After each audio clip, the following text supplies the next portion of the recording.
الحمد لله وحده والصلاة والسلام على رسوله الذي لا نبي بعده أما بعد فأعوذ بالله من الشيطان الرجيم بسم الله الرحمن الرحيم يا أيها الذين آمنوا لا تخونوا الله والرسول وتخونوا أماناتكم وأنتم تعلمون صدق الله المولانا العظيم. عزیزان محترم، آج ہم ایک اہم موضوع، حساس اور موجودہ حالات کے تناظر میں، یوں کہیے جو برننگ ٹاپک ہے، جس سے مراد وقف امینڈمنٹ بل سے متعلق کچھ گزارشات آپ حضرات کی خدمت میں رکھنے کی سعادت حاصل کروں گا۔ اللہ سبحانہ و تعالیٰ نے ارشاد فرمایا: یا ایھا الذین آمنوا لا تخونوا اللہ والرسول وتخونوا اماناتکم وانتم تعلمون۔ اے ایمان والو، اللہ اور اس کے رسول سے خیانت نہ کرو اور اپنی امانتوں میں خیانت نہ کرو جبکہ تم جانتے ہو۔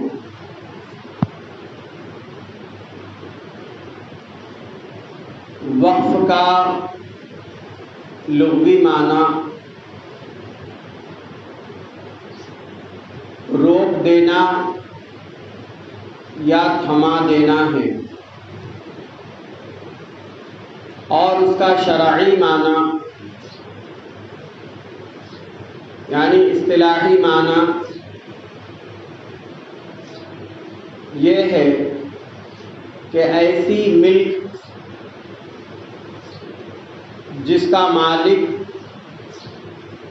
اپنی ملکیت کو اللہ تعالی کے لیے روک دے، نہ وہ ہبہ ہو، نہ بیع ہو، یعنی نہ اس کی تجارت کی جا سکتی ہو، نہ بیچا جا سکتا ہو، نہ خریدا جا سکتا ہو، اور نہ وہ کسی کی وراثت ہو، بلکہ وہ جو بھی جائیداد ہوگی یا ملکیت ہوگی اس کا نفع فی سبیل اللہ صرف کیا جاتا ہو۔ یہ وقف کے اصطلاحی معنی ہے۔ وقف کا اصطلاحی معنی ہے۔ ایک مرتبہ حضرت عمر فاروق رضی اللہ تعالی عنہ جنگ خیبر کے بعد بارگاہ رسالت مآب صلی اللہ تعالی علیہ وسلم میں حاضر آئے اور عرض کیا: یا رسول اللہ صلی اللہ تعالی علیہ وسلم، مجھے قیمتی مال ملا ہے، یعنی قیمتی زمین ملی ہے، اس کا میں کیا کروں؟ آقا کریم علیہ السلام نے فرمایا: ان شئت حبست اصلها وتصدقت بها، تم اس کی اصل کو روک لو اور اس کے نفع کو اللہ کی راہ میں خرچ کیا کرو، اللہ کی راہ میں صدقہ کیا کرو۔ پھر آقا دو جہاں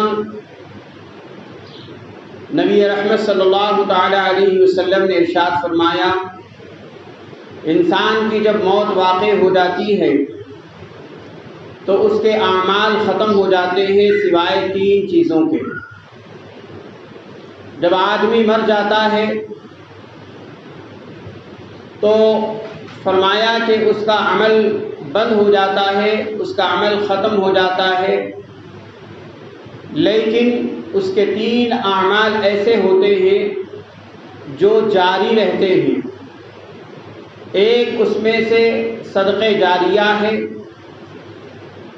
دوسرا نافع علم ہے، تیسرا نیک اولاد ہے جو دعا کرے۔ صدقہ جاریہ میں یہ وقف کی جائیدادیں آتی ہیں، داخل ہیں۔ عزیزان گرامی وقار، اگر کوئی مسلمان اپنی زمین کو اللہ تعالی کے لیے وقف کرے تو وقف کرنے والا واقف کہلاتا ہے۔ واقف جب اپنی ملکیت کو اللہ تعالی کے لیے وقف کر دیتا ہے تو وقف کی ہوئی زمین اس کی ملکیت سے خارج ہو جاتی ہے، اس کی ملکیت میں نہیں رہتی، وہ اللہ تبارک و تعالی کے لیے خاص ہو جاتی ہے۔ اس میں کسی قسم کا کوئی تصرف کا حق کسی کو باقی نہیں رہتا، یہاں تک کہ وقف کرنے والا واقف بھی اس جائیداد میں کوئی تصرف کا اختیار نہیں رکھتا۔ تو اس بات سے یہ بات واضح ہوئی کہ وقف چاہے زمینات کی شکل میں ہو، مال و دولت کی شکل میں ہو، کہ کوئی بھی صورت و شکل میں ہو، جو وقف کر دی جاتی ہے تو اس پر کسی کا حق نہیں ہوتا۔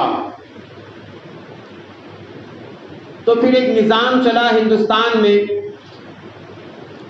زمینات کو مالداروں نے اپنی آخرت کو سنوارنے کے لیے، اللہ تعالیٰ کی رضا کے لیے بہت ساری زمینیں، بہت سارا مال و دولت اللہ تعالیٰ کی راہ میں وقف کیا۔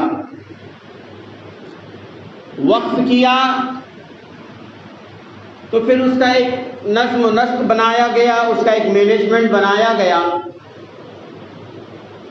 لیکن اس کو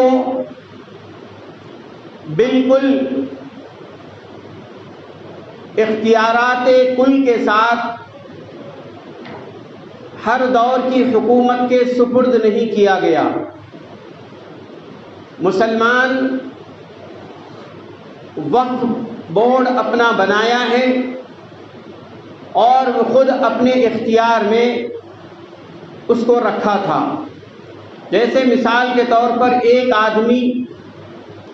اپنے کاروبار کے ذریعے سے کوئی تجارت کھڑا کرتا ہے، کوئی مکان بناتا ہے تو یا کوئی اسکول بناتا ہے، بنانے کے بعد وہ بالکل سرکاری حکومت کے مکمل اختیار میں نہیں دیتا، حالانکہ اس کا پورا ڈاٹا سرکار کے پاس درج ہوتا ہے، لیکن اختیار کل گھر بنانے والا مالک ہی خود ہوتا ہے۔ وہ اپنے تصرفات کو اپنے ذاتی طور پر استعمال کرتا ہے۔ تو اسی طرح سارے مسلمانوں نے مل کر وقف بورڈ بنایا تھا، اپنی زمینات جہاں جہاں پر ہے اس کا ڈاٹا خود اپنے پاس رکھتے تھے اور اس کا نظم اور اس کا مینجمنٹ خود اپنے اختیار میں رکھتے تھے، اور اس نظم کو چلانے کے لیے ایک عملے کو تقرر کیا گیا، جس میں سے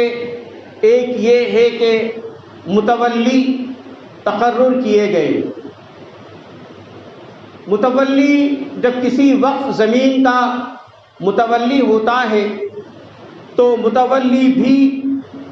اس زمین کا ذاتی مالک نہیں ہو جاتا بلکہ نگران کار ہوتا ہے۔ اس کو وہ زمین اس بنیاد پر دی جاتی ہے کہ وہ اس کی نگرانی کرے، اس کو ضائع ہونے سے بچائے اور اس سے حاصل شدہ نفع وقف بورڈ تک پہنچائے، اور جو اختیارات وقف بورڈ نے غرباء میں صرف کرنے کے دیے ہیں وہ صرف کرے، اور جتنا حق متولی کو ذات پر خرچ کرنے کا حق وقف بورڈ نے دیا ہے اتنا وہ کر سکتا ہے، یعنی بحیثیت نگران، بحیثیت خادم ہونے کے۔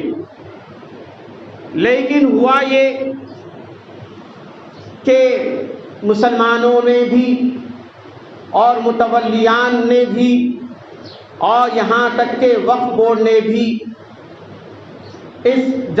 جائیدادوں کے ساتھ خیانت کا معاملہ کیا اور اس کا استعمال صحیح نہیں کیا، اور اس کا نفع غرباء اور محتاجوں تک نہیں پہنچایا، جتنا پہنچانے کا حق تھا وہ نہیں پہنچایا، جس کی وجہ سے اور پھر یہ کہ بہت ساری جائیدادیں وقف کی ذاتی طور پر استعمال کی جانے لگی اور اپنی ملکیت میں داخل کر لی گئی، اور پھر بہت سارے ایسے واقعات سامنے آئے جو بہت ساری زمینات وقف کی بیچ دی بھی گئی اور لوگوں نے اس پر اپنا رجسٹریشن کرا لیا۔ یہ صورتحال دیکھتے ہوئے دوسروں کو بھی لالچ پیدا ہوئی، انہوں نے کہا کہ بھائی جب تمہاری رب کی پراپرٹی کو تم نہیں سنبھال پاتے ہو اور اس میں تم خیانت کر رہے ہو اور ذاتی تصرفات میں تم اسے استعمال کر رہے ہو تو ہم کیوں خاموش رہے، ہم کیوں محروم رہے؟ یہ ان کے دل میں میل آیا اور بہت ساری وقف کی زمینوں کو غیروں نے بھی قبضہ کر لیا تھا، جیسا کہ بہت ساری مثالیں ہمارے سامنے ہیں۔ جیسا کہ اپنوں میں ہی سے ایک شخص کی ایک شخص نہ کہتے ہوئے ہم شخصیت کہیں گے، اس وجہ سے کہ آج وہ بڑی مشہور و معروف شخصیت اور سر کا تاج سمجھی جاتی ہے۔ ان کے بارے میں آتا ہے کہ انہوں نے وقف کی زمین کو اپنے قبضے میں لیتے ہوئے معمولی سی رقم وقف بورڈ تک پہنچاتے ہوئے 2000 کروڑ کی زمین کو انہوں نے 2000 کروڑ کی قیمت والی زمین کو اپنے تصرف میں رکھا ہے۔ ایسی ہزاروں مثالیں ہیں، سینکڑوں مثالیں ہیں۔ لیکن ایک بات یہ بھی ہے کہ جہاں پر متولیوں نے بہت ہی زیادہ غبن کا، خیانت کا معاملہ کیا تو وہیں پر کچھ فائدہ بھی پہنچایا ہے۔ ایسا نہیں ہے کہ فائدہ پہنچانے والے نہیں ہیں، فائدہ بھی بہت سارا پہنچایا ہے۔ اگر فائدہ نہ پہنچایا ہوتا، یہ ایک جانب بات نہیں کرنی چاہیے، اس کی وجہ یہ ہے کہ اگر فائدہ نہ پہنچایا ہوتا تو مدارس نہ چلتے، بہت ساری مساجد قائم نہ ہوتی اور بہت سارے علماء کھڑے نہ ہوتے اور بہت سارے بیواؤں کو وظیفے نہ پہنچتے۔ ذرائع ابلاغ کے مطابق اگر دیکھا جائے تو گزشتہ تلنگانہ کی حکومت جو تھی وہ حکومت کے سی ایم بھی تو جو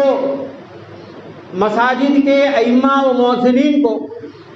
جو انہوں نے ماہانہ اعزازیہ دیا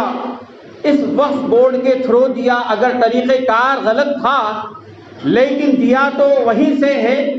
یہ یقینی علم نہیں ہے، لیکن جو ہم تک بات پہنچی ہے وہ پہنچا رہے ہیں۔ اسی طرح بہت سارا فائدہ مسلمانوں کو ہوا، ایسا نہیں ہے۔ جیسا اور ایک مثال میں آپ کی اپنی مسجد کی دوں، آپ کی اپنی مسجد مسجد غالب بھی وقف بورڈ میں ہے غالباً، مجھے یقینی علم نہیں ہے لیکن سنتا ہوں، اس وجہ سے کہہ رہا ہوں۔ تو آپ دیکھیں جہاں پر بہت سارے متولیان کے بارے میں لوگوں کے بہت سارے بہتان تراشیاں ہیں، تو آپ کے سامنے آپ کی وقف بورڈ کی زمین ہے اور اس مسجد کو مینٹیننس کے لیے یہاں کے متولی نے کیا کیا، آپ کی بستی کو بسایا۔ بستی بسانے سے کیا ہوا، آپ کو رہنے کے لیے چھت ملا، ایک ٹھکانہ ملا، ایک گھر ملا۔ ایسا نہیں ہے کہ متولیوں نے سارا کا سارا ہی نقصان کر دیا۔ اور اس کی نیت کیا تھی، متولی صاحب کی نیت کیا تھی، لوگ غرباء کو جگہ مل جائے، رہنے کے لیے سایہ مل جائے، اور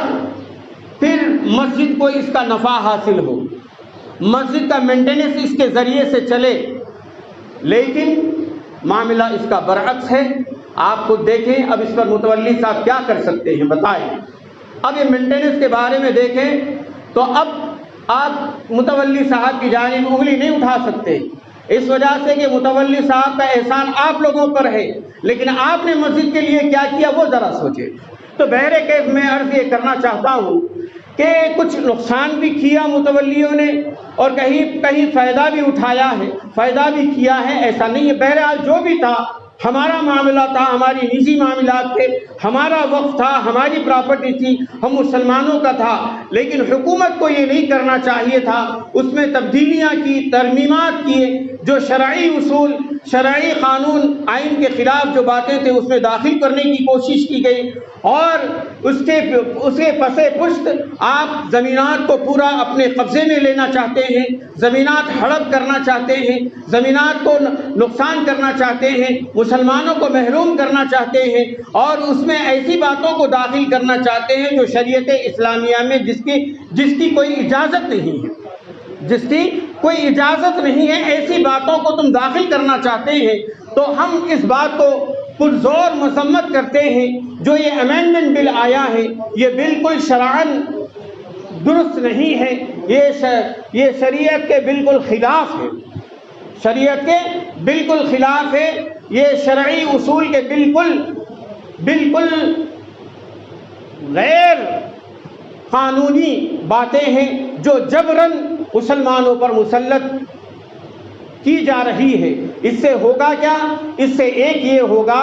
کہ جو اختیارات آج مسلمانوں کی جائیداد پر مسلمانوں کے تھے وہ نکل کر پورے کے پورے حکومت کے ہاتھ میں چلے جائیں گے۔